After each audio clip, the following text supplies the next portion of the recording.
नमस्कार, मी स्मिता's किचनमध्ये आपले स्वागत आहे। तर सर्वप्रथम तुम्हा सर्वांना नवरात्रीच्या हार्दिक शुभेच्छा। तर आज आपण बनवणार आहोत उपवासाचे थालीपीठ। त्यासाठी आपण पीठ मळून घेऊयात। घ्यायचं 1 वाटी थालीपीठाचं पीठ।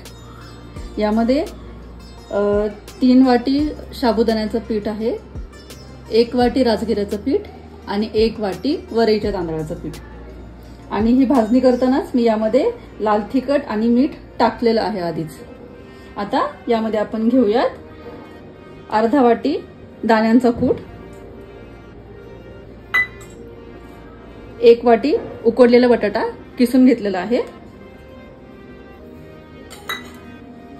आणि अर्धी वाटी कोथिंबीर।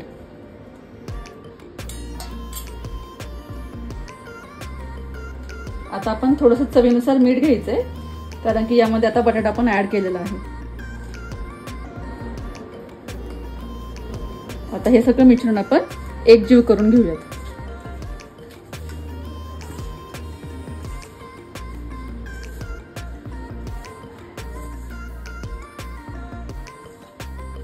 बटाट्याला पाणी सुटतं, त्यामुळे आधी याच पिठामध्ये म्हणजे याच बटाट्याच्या पाण्यामध्ये आपण हे पीठ कालवून घ्यायचंय। आता आपण थोडं थोडं पाणी जसं जसं लागेल आपल्याला तसं आपण थोडं थोडं पाणी घेऊन मिक्स करूया।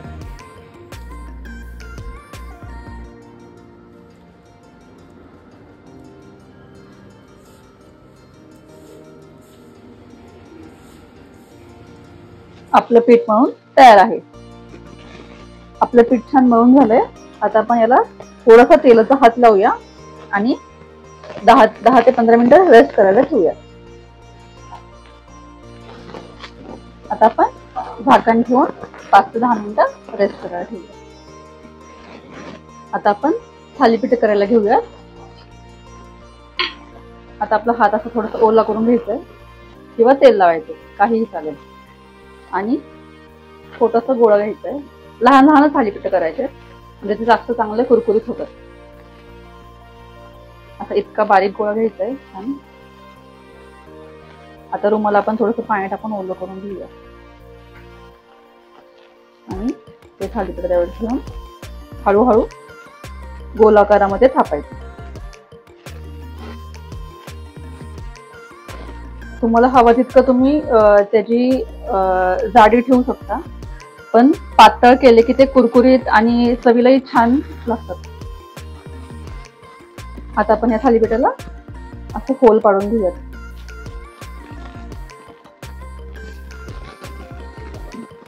आता आपला तवा तापलेला आहे, तव्यावरती आपण थोडंसं तेल लावून घेऊया तव्याला।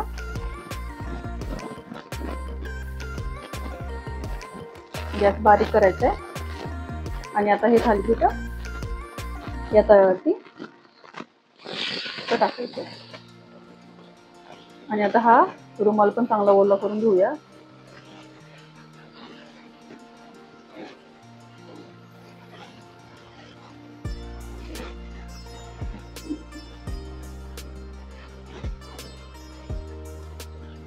गॅस मध्यम ठेवायचा आता आणि आता ह्याच्या बाजूला आपण तेल लावून घेऊया।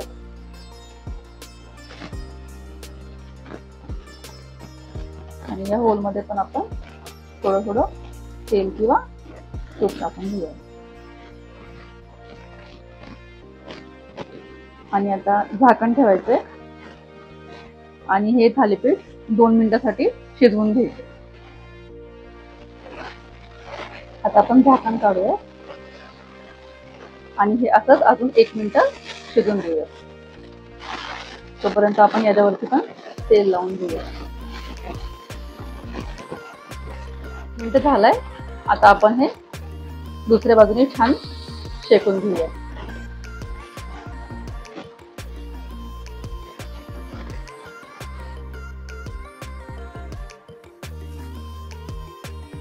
आता आपण पलटी करून बघूया। आपलं थालीपीठ खूप छान भाजलं गेलेलं आहे। आता आपण हे साईडला काढूया।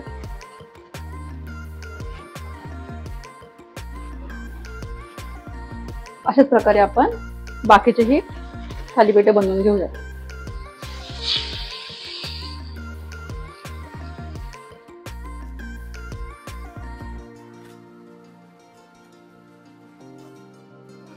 आपले सर्व थालीपीठे बनवून तयार आहेत.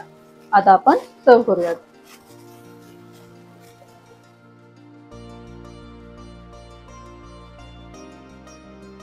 तर कशी वाटली तुम्हाला आजची रेसिपी हे कमेंटमध्ये जरूर कळवा. तसेच अशा नवनवीन रेसिपीज पाहण्यासाठी चॅनलला सबस्क्राईब करा आणि या व्हिडिओला लाईक आणि शेअर नक्की करा. थँक्यू.